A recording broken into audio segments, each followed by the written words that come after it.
conversar com o consultor e analista internacional Amaury Chamorro. Bom dia, Chamorro. Bom dia, tudo bem? Que bom estar aqui com vocês novamente. A gente agradece aqui sua participação. Chamorro, a gente sabe que a forma como o governo de Jair Bolsonaro tem conduzido aqui as suas ações diante da pandemia de coronavírus tem chamado a atenção internacional, né? Muita gente criticando, obviamente, não existem elogios referentes aí a esse tipo de condução por parte do governo, mas, na verdade, essa condução também tem assustado os países vizinhos aqui do Brasil. Como que esses países têm visto e de que forma eles têm agido para justamente se prevenirem em relação aí ao perigo que hoje o Brasil acaba representando em meio a essa pandemia, Chamorro?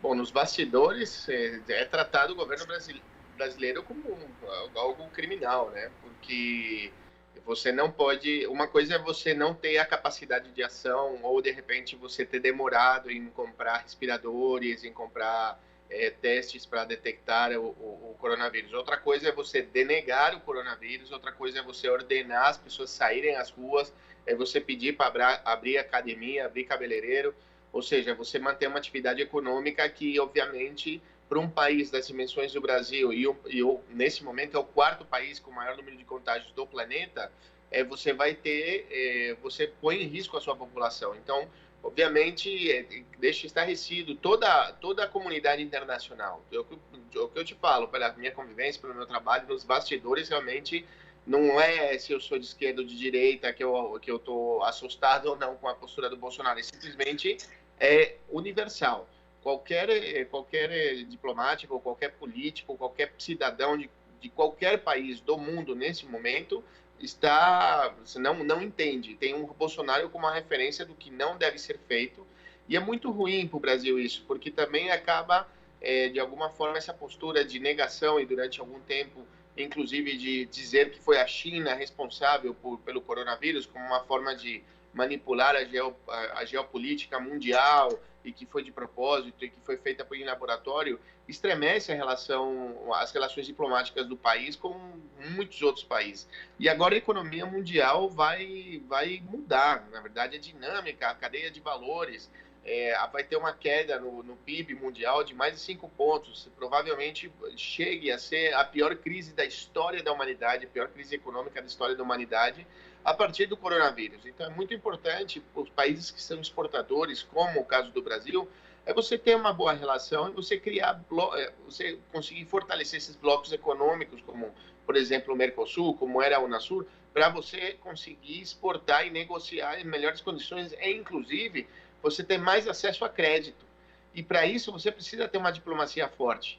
Para isso você precisa ter um país respeitado. Para você conseguir, já que o Brasil vai ser um dos países mais afetados no planeta economicamente por causa do coronavírus, pela desaceleração de compra de matérias-primas por parte da China, União Europeia e Estados Unidos, para você conseguir acceder, você ter acesso a créditos internacionais, a organismos multilaterais, você precisa ser respeitado. E o Brasil não é respeitado. O Brasil, nesse momento, o governo Bolsonaro é uma grande piada, e isso afeta, obviamente, a situação do país, deixa em desvantagem no momento de crise, onde a unidade, o combate, através inclusive dos seus sócios estratégicos, como o caso da Argentina, por exemplo, tem que ser junto, porque você tem fronteiras muito grandes, onde você sabe, você cruza a rua, você já está em outro país. Então, como você consegue combater o coronavírus desse jeito? Se você tem um presidente ao seu lado que é absolutamente alucinado, que fala que não tem nada, que não acontece nada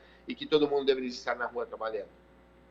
E o efeito contraste, no caso, piora muito mais a nossa situação, né, Chamorro? Porque a gente tem aqui países vizinhos que estão sendo bem-sucedidos, como a Argentina, que você citou.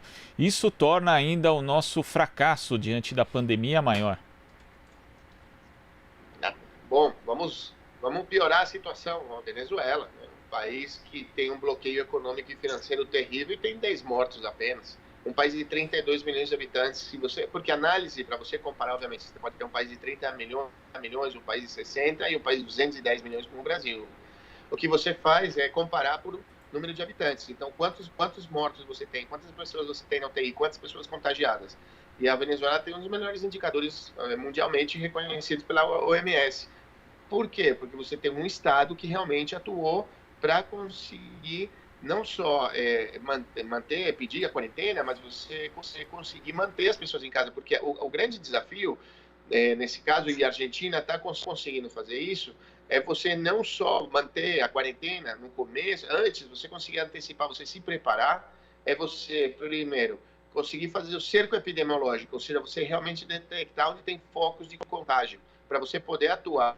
E para isso você precisa de um grande volume de exames. Segundo, você fala, tem que fazer quarentena, só que mais de 60% da população da América Latina vivem do trabalho informal, vivem de vender coisas na rua, são vendedores ambulantes, tem um pequeno comércio. Então, como você mantém essa população em casa se eles ganham o dinheiro do dia para pagar a comida do dia? Você tem que garantir a alimentação, você também tem que garantir o teto, você não pode expulsar as pessoas das casas porque elas não têm como pagar aluguel, você precisa garantir eles receberem água, luz, gás, ou seja, você precisa ter uma condição mínima da população poder ficar em quarentena.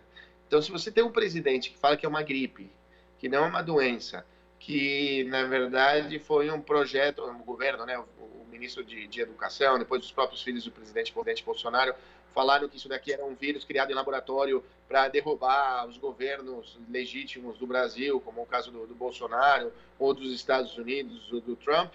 Então, você obviamente não vai ter uma atitude de gestão, de coordenação para poder enfrentar o coronavírus, porque você precisa ter muitos frentes para conseguir proteger a população, economicamente falando, você precisa dar teto, você precisa dar uma renda mínima para essa população. No Brasil, todos os problemas que acontecendo para você poder entregar. Então, essa renda mínima bom, agora a demissão em massa é um desastre. O Brasil está sendo um exemplo de o que não fazer junto com o Equador. Infelizmente. Chamorro, a gente chama aqui a Marilu Cabanhas. Oi, Marilu. Oi, Glauco. Oi, Chamorro. Prazer em falar com você. Bom dia. Oi, Marilu. Bom dia. Que bom te ver. Igualmente. Chamorro, vamos falar aqui sobre... falando em Venezuela, a gente acabou de apresentar aí uma matéria do Douglas Matos, né? A respeito da possibilidade dos Estados Unidos interceptarem navios que estão vindo do Irã para a Venezuela, né, com combustível, e em meio a essa pandemia seria uma atitude catastrófica, não é isso, Chamorro, se os Estados Unidos fizerem isso mesmo? O que os Estados Unidos estão tentando fazer é impedir que a Venezuela receba carregamentos de barcos petroleiros com gasolina. Lembrando que grande parte da gasolina e do diesel consumido na Venezuela era produzido pela Citgo. Citgo era uma empresa venezuelana que tinha sede nos Estados Unidos, era um conjunto de refinarias e de postos de gasolina, era uma rede muito grande de postos de gasolina dos Estados Unidos, que foi incautada pelo governo dos Estados Unidos. Ou seja, essa empresa estatal é como se parte da Petrobras fosse o governo dos Estados Unidos falasse, não, a Petrobras que está aqui agora nos Estados Unidos vai ficar para os Estados Unidos, a gente vai estatizar a empresa. Foi o que eles fizeram. Então a Venezuela deixou de receber a gasolina que consumia, porque importava desde os Estados Unidos. Então o bloqueio marítimo, a Venezuela obviamente com a relação com outros países, grandes produtores de gasolina, de petróleo, como o caso da Rússia, como o caso do Irã, então foi buscar onde poderiam refinar o petróleo venezuelano para mandar de volta para a Venezuela. Então, os Estados Unidos resolveu fazer um bloqueio marítimo, né, com a desculpa de que a Venezuela, o que é absolutamente mentira, é uma grande passagem de aviões e de barcos e desses submarinos artesanais que vão para os Estados Unidos com drogas. Então, eles decidiram bloquear a fronteira marítima, enviando uma série de barcos de guerras, destroyers, tal, que pararam na fronteira marítima da Venezuela com o mar internacional. Então, tem 5 barcos do Irã que estão chegando justamente com combustível para entregar para a Venezuela. Há uma tendência de fortalecimento desse tipo de ação mais ostensiva dos Estados Unidos, o que é um absurdo, né? Porque realmente dentro de um processo de pandemia, de uma pandemia, você tem a afetação da população que já vem sofrendo a ação do bloqueio econômico, do bloqueio financeiro dos Estados Unidos à Venezuela.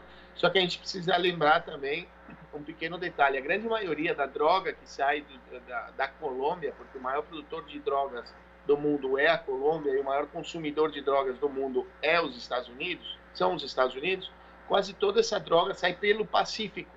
E a Venezuela fica no Atlântico, sequer é no mesmo lugar, não há o controle. Na verdade, toda a droga sai do sul da Colômbia e norte do Equador, até a Guatemala, os países da América Central, e daí entram para os Estados Unidos. Então, não passa pela Venezuela, não tem nada a ver. Então, a ação militar dos Estados Unidos, na verdade, tenta desestabilizar e criar uma pressão sobre o governo do presidente Nicolás Maduro. E aí a gente acrescenta o que aconteceu há uma semana, que foi a tentativa de invasão da Venezuela por parte de um grupo, de uma empresa, né, dos Estados Unidos, uma empresa mercenária, né, que são esses ex-soldados, ex-marines dos Estados Unidos, que conformam empresas e são contratados por governos para dar segurança ou muitas vezes para conformar uma milícia para poder atuar fora da lei em alguns territórios. E foi o que os Estados Unidos fez, uma empresa de um ex-segurança do presidente dos Estados Unidos, tentou invadir a Venezuela junto com outros mercenários, todos foram capturados por pescadores. Imagina a vergonha, né? O Rambo sendo capturado por um pescador, e é o que aconteceu, estão todos detidos nesse momento, já sendo processados por atos terroristas, mas já se filtrou ontem também a informação de que havia os governos dos Estados Unidos, o Donald Trump teve que dar muita entrevista avisando, não, eu não sabia de nada dessa tentativa de invasão. Na verdade, os próprios invasores, os próprios terroristas já avisaram, sim, o governo dos Estados Unidos sabia, isso daqui era acordado, a gente seria o que eles chamam de cabeceira de praia, ou seja, seria o grupo paramilitar, tomaria um domínio de um espaço físico que fosse uma praia para fácil desembarque das tropas dos Estados Unidos. Isso não aconteceu, então as tensões continuam, e a Venezuela dando exemplo de supervivência, né, e de vencer esse bloqueio econômico terrível dos Estados Unidos. Exato, e também a gente lembra, né, falando dos governos de direita, né, Chamorro, a gente lembra que a Suécia foi usada, né, como exemplo para tentar não fazer o isolamento, enfim, só que agora a Suécia está batendo recorde em mortes. Em um mês, em abril, nunca teve tantas mortes desde dezembro de 1993, justamente por essa falta de isolamento, por falta de lockdown, enfim.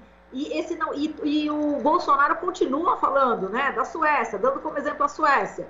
Agora, não é o melhor exemplo, como a gente está podendo ver, né, Chamorro? Vamos fazer as comparações. A Suécia tem mais de 3 mil mortos, Brasil, tem mais de 4 mil mortos. Só que a Suécia tem uma população de 13 milhões de habitantes e o Brasil tem uma população de 210 milhões de habitantes. O que aconteceu na Suécia foi um genocídio. É um absurdo o que fizeram na Suécia. O governo sueco ele manteve o funcionamento total do país. A única medida dele foi isolar onde tem pessoas com mais de 60 anos ficarem isoladas. Elas não poderiam ter nenhum tipo de contato com ninguém. Porém, morreu muita gente também, um dos melhores sistemas de saúde do mundo, um dos países que está sempre entre os 3 melhores posicionados na lista dos países mais desenvolvidos do planeta, né? O IDH, o Índice de Desenvolvimento Humano. A Suécia está sempre entre os melhores do mundo, junto com a Noruega, junto com a Suíça e junto com o Canadá. Um dos países que mais morreu gente, não por falta apenas de infraestrutura, mas também pela atitude do governo. Ou seja, não, vamos funcionar, não acontece nada. Cabeleireiro é a mesma coisa. Cabeleireiro, manicure, academia, não tem problema. Vamos enfrentar. A gente tem um bom sistema e não tem por que paralisar a economia. É sempre sempre que os governos, e a gente sabe isso como o modelo neoliberal, por exemplo, que volta a ser instalado já desde a era Temer e agora fortalecido pelo Bolsonaro, sempre que o capital, o dinheiro é mais importante do que a vida do ser humano ou a natureza, a gente vai encontrar um desastre como esse. E a Suécia fez a mesma coisa. A Suécia quer um modelo de social-democracia, né, do bem-estar, de uma sociedade totalmente orientada à educação, para ter acesso à educação gratuita, à saúde gratuita, não teve capacidade de enfrentar o coronavírus e hoje é um exemplo de desastre. Junto com o Brasil. A sorte do Brasil é que alguns governadores decretaram o estado a quarentena e de alguma forma teve como conter um pouco, só que na verdade já desandou absolutamente. O Brasil caminha para ser o pior país no mundo, já que também os Estados Unidos, nesse momento, lideram essa lista. O Brasil está em 4º lugar em número de afetados. Os Estados Unidos têm mais de 1.400.000 contagiados, muitos mortos. O Brasil também tem um número avassalador, só que o Brasil tem um delay, ou seja, o Brasil começou um pouco mais tarde que os Estados Unidos. Então, a gente está no comecinho da curva. Tudo que está acontecendo agora no Brasil é o começo do que está por acontecer. O pior ainda está por vir. Então, na verdade, a população tem que tomar muito cuidado, porque praticamente não temos um governo, nem governos estaduais, são poucos governos que realmente fizeram alguma coisa pela sua população, e muito menos um governo federal que coordene, obviamente, o combate, o enfrentamento ao coronavírus. Então, o pior para o Brasil ainda está por vir. Tá certo, Chamorro. Obrigada, viu, pela sua participação. Um abração para você. Tchau, tchau. Obrigado a todos. Conversamos aqui com o consultor e analista internacional Amaury Chamorro. Você está ouvindo Jornal Brasil Atual. As notícias que os outros não dão.